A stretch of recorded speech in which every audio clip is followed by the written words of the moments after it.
So in this video, I want to show you how you can instantly improve a tight piriformis muscle. And how I'd like to make this different from most other videos you might find on trying to loosen up a tight piriformis is that we want to actually talk about potentially the root underlying cause of that piriformis tightness, so that there comes a point at some stage where you don't have to keep stretching that muscle long term. And what's really interesting about any muscular tightness that you might find throughout your body is that it's genuinely there for a reason. It doesn't just happen by chance. It's not there just because. It's often there because your brain and nervous system require that muscle to be tight in order to compensate for something, protect something, or support something. So the first exercise, the best place to start, is actually showing you a really simple exercise to loosen up a tight piriformis instantly. We need to do a certain technique that physically frees up that muscular tissue immediately so that you can walk away feeling instantly looser straight away. So that first stretch is basically just the pigeon stretch. Now you can do this stretch on a seat or a chair or a table if you feel more comfortable doing that. I'll do it on the floor because I find it's the most beneficial for me. All we want to basically get you to do, we want to take your back leg back and then just slowly drop your knee down as far as you feel comfortable. Now for me, I feel comfortable trying to get close to the ground there. I don't feel like I'm sort of twisting my back or doing anything weird to get here. But just before I get there, I find a really nice stretch in that piriformis muscle right in the heart of my butt cheek. Now the technique that I want to go through here is you want to make sure that you take your hip back a little bit just to tension that piriformis up the most. But the most important thing here is that you then squeeze and tense that piriformis muscle to get your brain engaged, to activate that tissue as much as you can, which creates this reflex that after 5 or 10 seconds, when you stop tensing it but maintain the position, that muscle reflexively gives and releases straight away to some degree, which means you should instantaneously be able to drop that leg down further and pick up that slack and chase the next best position of tightness that you feel here. So again, just holding this position for 30 seconds and hoping for the best doesn't do enough, if anything at all. You've got to squeeze that tissue, which might mean pushing your foot down into the ground, pushing back against the stretch, squeezing your butt cheek, tensing everything in that hip for 5 to 10 seconds. Again, that when you stop tensing it, it'll naturally give a little bit, and you should be able to go a little bit deeper into the stretch than you could before. And the key with this exercise is to make sure that you keep chasing that tightness, that next level of tightness that you find. Do that while you're consistently making progress, and then stopping once you've found you've reached that end point where you're not making progress anymore. So the second exercise that I want to touch on here really complements the piriformis stretch that we did before. By using a ball, we can actually try and capture some of the hidden soft tissue tightness or some of the fascial restrictions that might also be limiting your piriformis flexibility. But again, all we need you to do is that piriformis muscle right in the heart of your butt cheek where your back pocket would be. We want to place the ball into that spot.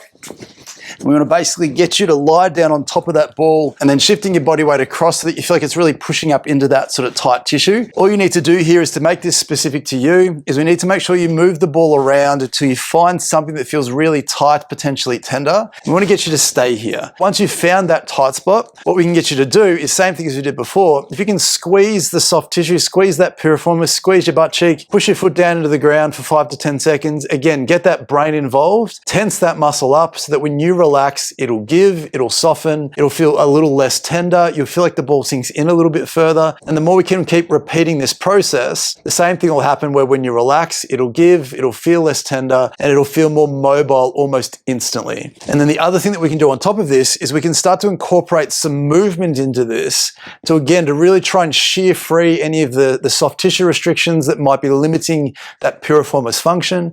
So again, making sure that the ball pressure stays the same, but we're essentially trying to bend and flex the hip over the top to again shear that tissue free. And because that piriformis has a strong role to play in rotation, we also want to make sure that we're rotating in and out of this range as well, potentially with your legs straight, but also with your knee bent, just trying to capture any of the angles that we might need to that traditional stretching doesn't necessarily find. So the third exercise that we want to go through here starts to pair some hip mobility with some piriformis flexibility, but also some strength work to try and capture some of the weaknesses that might be in that piriformis, but also some of the muscles around that piriformis, which again might be asking that tissue to be tight. And a really simple way to do this is with an exercise that's basically called an oblique drop. And all we want to do here is we want to create some hip hip external rotation, so coming around as far as you feel comfortable, then all we're doing here is just gently trying to sit down and then come back up again as high as you feel comfortable. Now, obviously, your flexibility will determine how easy this feels for you, and also depends on how your knee feels to do this. But if you don't feel you can get quite as far into that external rotation,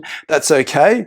It might mean that instead of coming straight back and down, you might have to come a little bit further off to the side to do this successfully. But what we want to get you to do essentially is, if you can find a position that feels very comfortable to you, being up nice and tall, imagine that you're sitting down and then coming back up again. If you lean forward a little bit while you do this, you'll definitely tension up that piriformis a little bit more than you may have realized. A couple of sets of 10, a couple of sets of 15 can be a really great way to feel some fatigue through this area. But what you might find is, as you keep doing this, you might find that you can start to lean a little bit further forward each time. As that piriformis starts to give and starts to fatigue, you might then see that change in your flexibility immediately while you're doing this exercise. But then not only are we getting the benefits of improving the flexibility of that piriformis muscle, but doing this consistently over a number of days or weeks may also help fatigue that tissue, tell your brain that it's not quite good enough, and it'll encourage it to come back stronger long term. So once you feel like that piriformis muscle is beginning to free up and potentially fatiguing with some strength work, we can start to delve into the deeper and broader concepts that might be asking that piriformis to be tight in the first place. The first one that we want to go through is a hip joint capsule stretch, with a bias towards that piriformis muscle to see if you've developed any of that deeper hip joint capsular restriction that might be prompting that piriformis to be tight in the first place. So one of my favorite ways to do this is basically one that requires you to kneel down on the ground, because what we want to basically do is we want to get you onto your hands and knees, and we want to bias again that hip external rotation to put some tension through the tissue that might directly relate to that piriformis tightness. And in order to do that, you want to take your opposite leg back, and you want to rotate the leg that you're trying to stretch inwards as far as you feel comfortable, and then we can use your back leg to block that position. You can also use your back leg to pull yourself further up into external rotation without feeling like your back's doing anything. Remember, your back has to be perfectly straight. We just want to wind you up as far as you feel comfortable before your back starts to deviate. And then all we want to do here is we want to imagine that your thigh bone is gently pressing out the back corner of your hip. You may not actually feel a specific stretch type feeling when you do this, but we're looking for pressure. And all we want to do here is, keeping your shoulders and your hips together, we want to gently take your body across to the side that you're stretching, and you might need to move your hands across until you find a little bit of gentle pressure or a lot of gentle pressure through that sort of back side of your hip. You want to stay here for 30 seconds, stay here for a minute, try and relax, try and let that tissue sink, allow that hip bone to sink out the back of your hip joint, give it a chance to accommodate. If you want to try and capture any of the muscular tightness that might also be restricting you here, we can again get you to squeeze the muscles around your hip, squeeze your butt cheek, squeeze your piriformis muscle, make it work for 5 seconds. When you stop tensing, it'll give. You might find you can actually drop a little bit deeper into the stretch than what you could before, or wind it up a little bit further than you could before. And then again, once you've done that, you should feel like it's instantly a little bit looser through your hip as a whole. And then hopefully that piriformis tightness, or that perceived piriformis tightness, has reduced again, even more so than the previous exercises have done for you. And so the final exercise that I think you absolutely need to do if you're trying to instantly improve a tight piriformis muscle is go after some spinal dysfunction. For me, I like either using a foam roller or instructing my patients to use a ball to look for that dysfunction. And what I mean by dysfunction is something like muscular tightness, or more specifically joint stiffness, that you may not realize is there because you may not have to have a sore back in this conversation. We're looking for hidden restrictions through your spine at the levels that may influence what your piriformis is doing. So I would almost classify this as the must-do part of this video. The piriformis stretches are clearly important, but if you're not doing this, I think you might be missing one of the main reasons why that piriformis is tight. What we're looking for, and the areas that we're looking for you, can be right down the base of your spine, where your spine meets your pelvis, not right on the bump in the middle, but just off to the side where the joints are, all the way up towards the base of your rib cage. We want to go looking for things that feel stiff, tight, or restricted.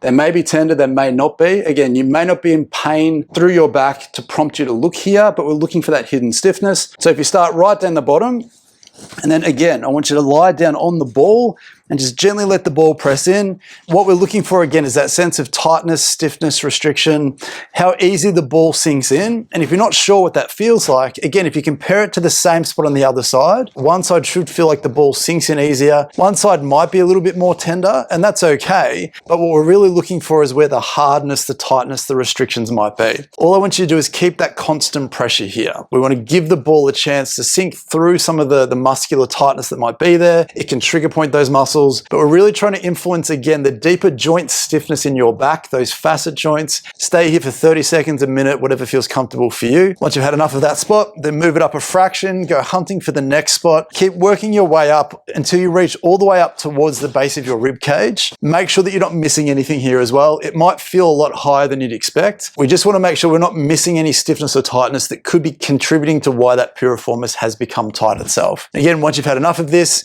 then just make sure that you sit up again, and you might find straight away, hopefully, that there's a little bit more mobility through that piriformis, or a little bit more inherent flexibility that you didn't have before you started this exercise. So once again, I genuinely hope that was helpful. So just make sure that for every stretch that you do to try and improve that piriformis tightness, you pair it up with something that tries to limit that from wanting to be tight again. And as always, if you enjoyed this type of content and you found it helpful, please let me know in the comments down below, and please consider liking and subscribing to the channel if you find that this is valuable for you. But as always, thank you again for watching, and hope to see you in the next one. Bye.